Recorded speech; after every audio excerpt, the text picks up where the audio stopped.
If you've been watching the news, then you know that the coronavirus or COVID-19, which is the official name for the virus, continues to spread. While most of us outside of China have not been affected, the spread of the virus does affect those who may have travel plans to the region.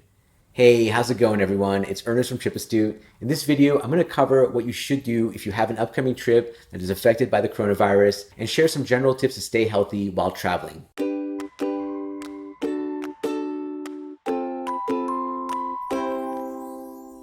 First off, I want to express my solidarity with those directly affected by the coronavirus.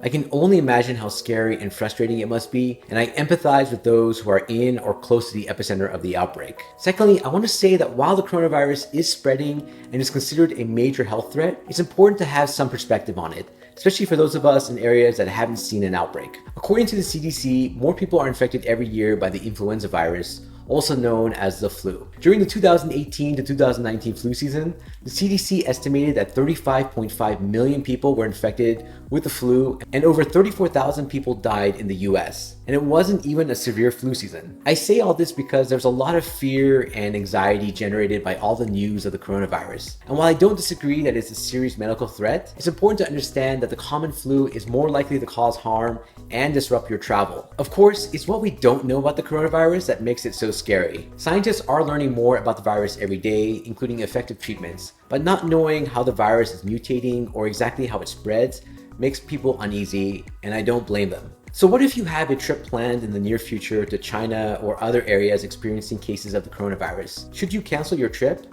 Does your credit card or travel insurance cover a disruption caused by an outbreak? I'm hoping to answer these questions in this video. Let's tackle the first question. Should you cancel a trip to China?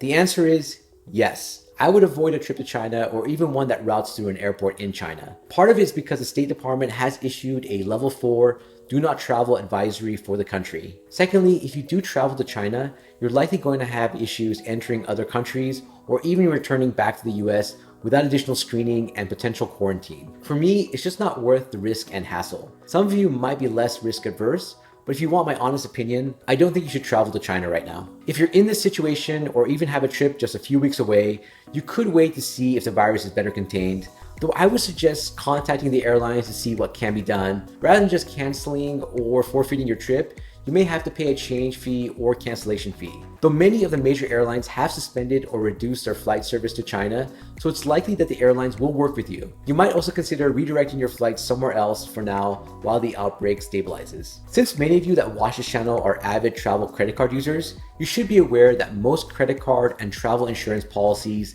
exclude outbreaks. The general rule when it comes to travel insurance is that they will cover what happens to you, but not what might happen to you. American Express and Chase, for example, will not allow you to use your trip cancellation because you're worried about getting infected. However, if you can get your physician to document that your trip is not medically advisable, you may be able to exercise your travel insurance option. You'll still have to file a claim and wait for a decision, but from what I've read online, it seems like your best chance of getting your coverage to kick in. Now comes the more complicated scenario. What about surrounding countries that may be experiencing some localized outbreaks? This is where it gets a lot more confusing.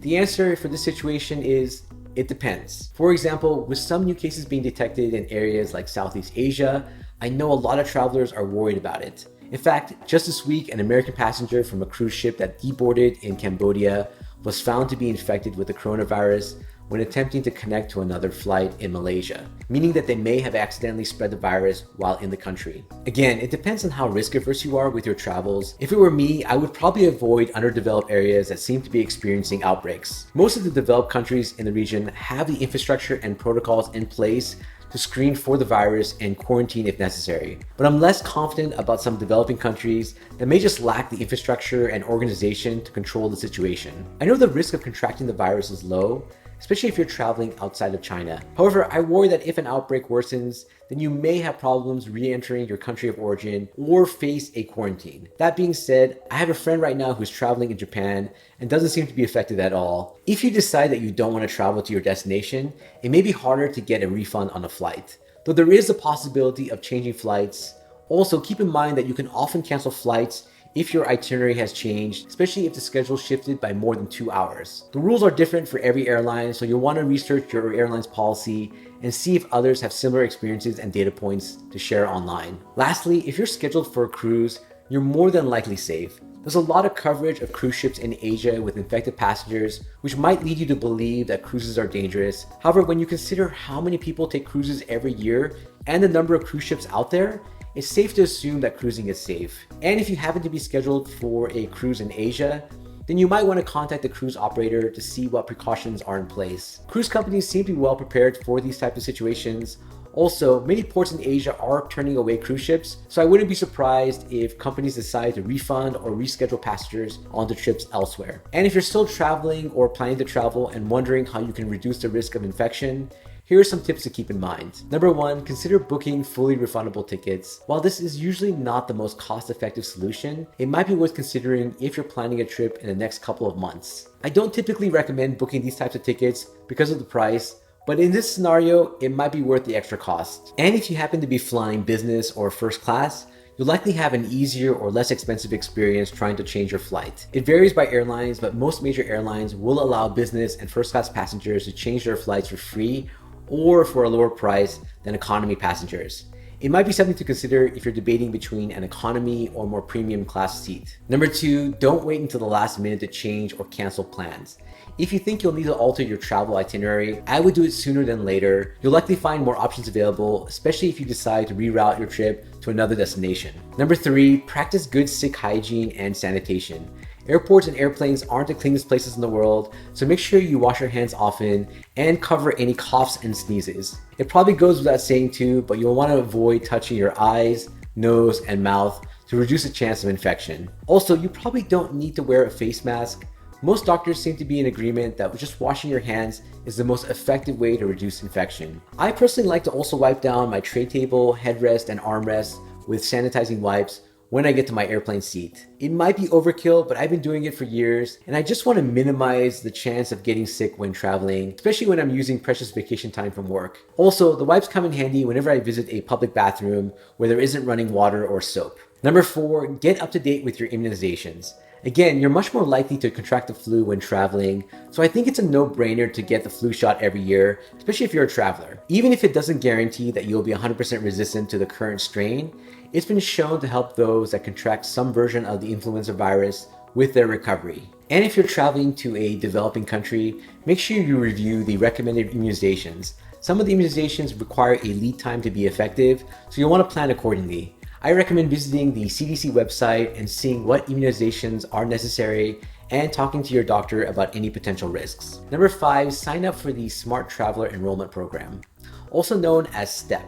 This is a free service provided by the State Department that keeps you up to date with any hazards or notices when traveling abroad. I used it a few years ago when I was in Southeast Asia and got a notification from the State Department of a potentially violent protest in the capital of Cambodia due to a political assassination. The program can also help the local embassy contact you in case there is an emergency or situation where you might need their help. I think it's a great service and one that you should use if you're a US citizen. We actually did a video on it when we first started the channel in 2017, so check it out for more information.